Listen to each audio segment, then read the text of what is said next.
Chemistry class 10th का हमारा topic है आज इक्विलिब्रियम कांस्टेंट। हमने देखना है इक्विलिब्रियम कांस्टेंट क्या है।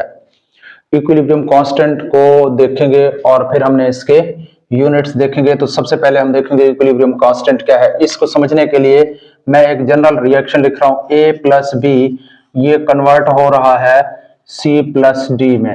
A प्लस बी मेरे रिएक्टेंट्स हैं, रिएक्टेंट्स, और C प्लस डी मेरे प्रोडक्ट हैं। रिएक्टेंट्स हैं, C प्लस डी मेरे प्रोडक्ट हैं। अच्छा जी, अब इसको क्या कहते हैं? Molar concentration. अब अगर मैं इसको यूं लिखूं तो हम पढ़ेंगे मोलर कंसंट्रेशन ऑफ A, अगर यूं लिखूं तो इसको हम पढ़ेंगे मोलर कंसंट्रेशन ऑफ B। लेकिन ये दोनों मजमूई तौर पे क्या कहला रहे हैं? अब गौर करें इसके ऊपर, ये आपस में प्रोडक्ट हो रहे हैं। तो product of molar concentration of A and B ऐसे पढ़ा जा रहा है ना, product of molar concentration of A and B। दरअसल A एंड B हमारे क्या है? रिएक्टेंट्स हैं। तो हम इसको यूं भी पढ़ेंगे ना, product of molar concentration of product of molar concentration को मैं ऐसे जरा मोलर कंसंट्रेशन ऑफ रिएक्टेंट्स, ये हमारे रिएक्टेंट्स के मोलर कंसंट्रेशन के प्रोडक्ट हैं। इधर मैं इसको अगर यूं लिखूं तो molar concentration of C into molar concentration of D बन रहा है। तो ये भी आपस में प्रोडक्ट है ना। तो ये किस चीज के प्रोडक्ट हैं? किस चीज के मोलर कंसंट्रेशन के प्रोडक्ट हैं? प्रोडक्ट्स के मोलर कंसंट्रेशन के प्रोडक्ट हैं। तो ये क्या बन जाता है? Product of molar concentration of products, इसको हम पढ़ते हैं product of molar concentration of products. अब आते हैं इक्विलिब्रियम कांस्टेंट क्या है। दरअसल इक्विलिब्रियम कांस्टेंट एक रेशो है किस चीज के दरमियान? Product of molar concentration of product, यानी प्रोडक्ट के मोलर कंसंट्रेशन के प्रोडक्ट और रिएक्टेंट के मोलर कंसंट्रेशन के प्रोडक्ट। इस रेशो को हम इक्विलिब्रियम कांस्टेंट कहते हैं। अब इस ऊपर वाले रिएक्शन के लिए हमारे इक्विलिब्रियम कांस्टेंट एक्सप्रेशन जो है ये निकल आएगा इज इक्वल टू, तो product of molar concentration of product in divided by product of molar concentration of reactant. तो ये क्या बन गया? Product of molar concentration of reactant. तो ये रेशो है किस चीज के दरमियान? Product of molar concentration of product and product of molar concentration of reactants. यानी इक्विलिब्रियम कांस्टेंट जो है ये एक रेशो है किस चीज के दरमियान? प्रोडक्ट के मोलर कंसंट्रेशन के और रिएक्टेंट के मोलर कंसंट्रेशन के दरमियान एक रेशो है जिसे हम इक्विलिब्रियम कांस्टेंट। अब इसको यहां से समझने की कोशिश करें। The ratio of product of molar concentration of product, देखना जरा, product of molar concentration of products. अब product of molar concentration of product ये हैं, ये C और D प्रोडक्ट हैं और ये इनके मोलर कंसंट्रेशन है और आपस में भी फिर प्रोडक्ट बन रहे हैं, ज़र्ब खा रहे हैं। तो product of molar concentration of product to किसके साथ है? Product of molar concentration of reactants, ये रिएक्टेंट्स हैं, ये इनके molar concentration, to product of molar concentration of reactants. इनके दरमियान जो रेशो है वो क्या कहलाता है? इक्विलिब्रियम कांस्टेंट कहलाता है। तो इक्विलिब्रियम कांस्टेंट। अब इक्विलिब्रियम कांस्टेंट के यूनिट्स, इक्विलिब्रियम कांस्टेंट के कोई मखसूस यूनिट्स नहीं होते, ये हमारे रिएक्शन के ऊपर डिपेंड करता है, नंबर ऑफ मोल्स के ऊपर डिपेंड करता है। इफ नंबर ऑफ मोल्स, अगर तो प्रोडक्ट और रिएक्टेंट के नंबर ऑफ मोल्स इक्वल होंगे तो फिर इसके कोई यूनिट नहीं होंगे। If number of moles of product and reactants are equal, reactants और प्रोडक्ट के नंबर ऑफ मोल्स इक्वल होंगे, बराबर होंगे, then there will be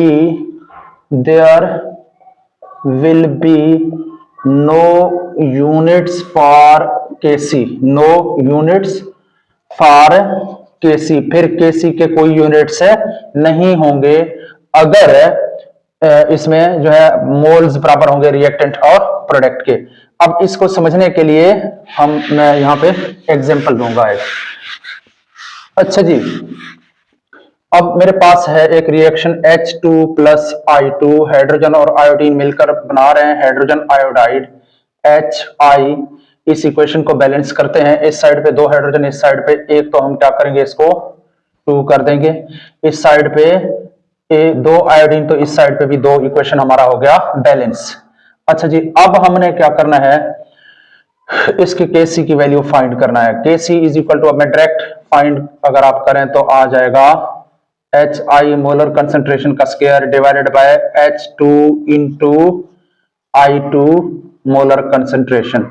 अब यहाँ पे नंबर ऑफ मोल्स वैसे चेक करें, यहाँ पे हाइड्रोजन के कितने मोल्स हैं, 2 मोल नहीं है, ख्याल करें नंबर ऑफ मोल्स यहाँ पे होते हैं तो यहाँ पे कुछ भी नहीं है, इसका मतलब है 1 मोल है, 1 मोल है। यहाँ पे आयोडीन के कितने मोल हैं, इसका भी 1 मोल है। तो टोटल हमारे रिएक्टेंट साइड पे कितने मोल्स हैं, टोटल मोल्स 1 मोल हाइड्रोजन 1 मोल आयोडीन, तो टोटल मोल जो है यहाँ पे रिएक्टेंट साइड पे 2 मोल्स हैं।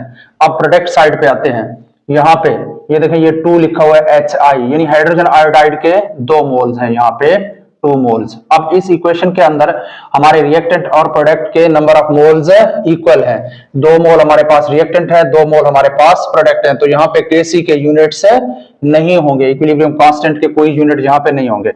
अब क्या करेंगे, Kc इज इक्वल टू, अब यूनिट पुट करें तो मोलर कंसंट्रेशन के यूनिट्स हमेशा मोल्स पर डेसीमीटर क्यूब होते हैं, तो मैं HI को हटा के इसकी जगह लिखूंगा मोल्स पर डेसीमीटर क्यूब का स्क्वायर।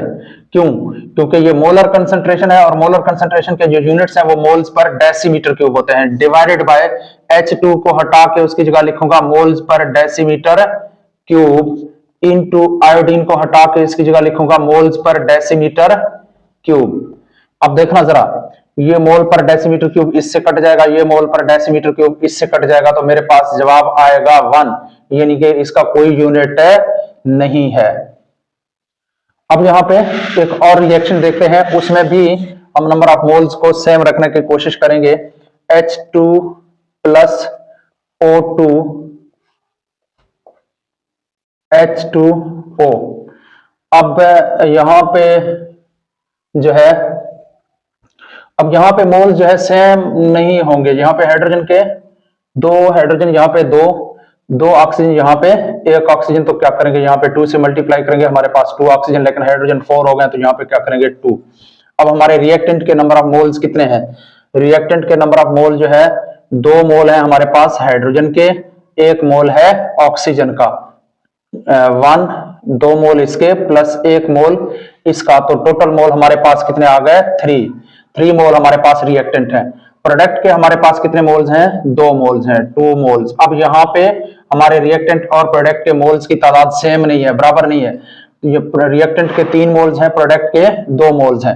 अब क्या करेंगे, अब यहाँ पे Kc के यूनिट्स 0 नहीं होंगे, Kc के यूनिट्स होंगे, कैसे मालूम होगा, अब Kc इज इक्वल टू, इस इक्वेशन के लिए कितना है, H2O मोलर कंसंट्रेशन का square divided by H2 molar concentration का square into O2 molar concentration. अब वैल्यू पुट करें, यूनिट्स पुट करें, units moles per decimetre cube होते हैं मोलर कंसंट्रेशन के, तो मोल्स पर डेसीमीटर क्यूब का square divided by moles per decimetre cube का स्क्वायर, यानी इस हाइड्रोजन के लिए into moles per decimetre cube, moles per decimetre cube. अब देखें ये तो इससे कट गए, अब क्या रह गया हमारे पास, रह गया 1 divided by moles per decimetre cube. अब क्या करें, इसको यहां लेके आएंगे ऊपर, तो फिर क्या होगा, साइन चेंज होंगे, मोल्स -1 डेसीमीटर क्यूब, इसके यूनिट्स हैं यहाँ पे इक्विलिब्रियम कांस्टेंट के, ये यूनिट्स हैं। तो मुख्तलिफ इक्वेशंस के अंदर इक्विलिब्रियम कांस्टेंट के मुख्तलिफ यूनिट्स होंगे। अब एक और रिएक्शन है मेरे पास, N2 प्लस H2, तो मेरे पास आ रहा है NH3, अमोनिया गैस बनता है हाइड्रोजन और नाइट्रोजन के रिएक्ट करने से। तो इस साइड पे इक्वेशन के देखें, 2 नाइट्रोजन है, इस साइड पे 1 है, तो यहाँ पे क्या करेंगे 2 लगा देंगे। अब यहाँ पे 2 हाइड्रोजन है, यहाँ पे 6 है, तो यहाँ पे क्या करेंगे 3 लगा देंगे, तो N2 प्लस 3H2 2NH3, हमारा इक्वेशन जो है वो इक्वल हो गया है, बैलेंस हो गया है। अब क्या होगा, इसके Kc की वैल्यू कितनी है, NH3 मोलर कंसंट्रेशन का स्क्वायर, यानी ये NH3 मोलर कंसंट्रेशन का square divided bye N2 molar concentration into H2 molar concentration का क्यूब। अब इसके लिए NH3 के मोल्स पर डेसीमीटर क्यूब, क्योंकि हम इसके यूनिट्स फाइंड कर रहे हैं, का square divided by moles per decimetre cube, nitrogen के moles per decimetre cube into hydrogen के लिए मोल्स पर डेसीमीटर क्यूब का क्यूब।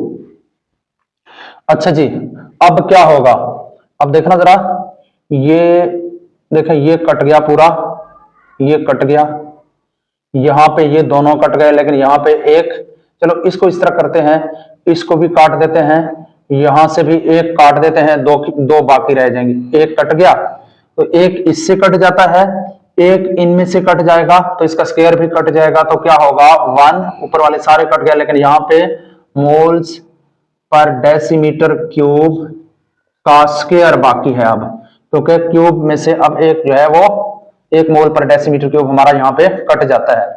तो अब क्या होगा, अब इसका 1 डिवाइडेड बाय मोल्स का स्क्वायर डेसीमीटर -6। अच्छा जी, अब इसको ऊपर लेके जाएंगे, मोल्स -2 डेसीमीटर 6, ये इक्विलिब्रियम कांस्टेंट के इसके यूनिट्स, यानी ऊपर जाएंगे तो इनके साइन चेंज हो गया, तो इस तरह से ये मोल्स पर, ये बन गया मोल्स पर स्क्वायर डेसीमीटर 6।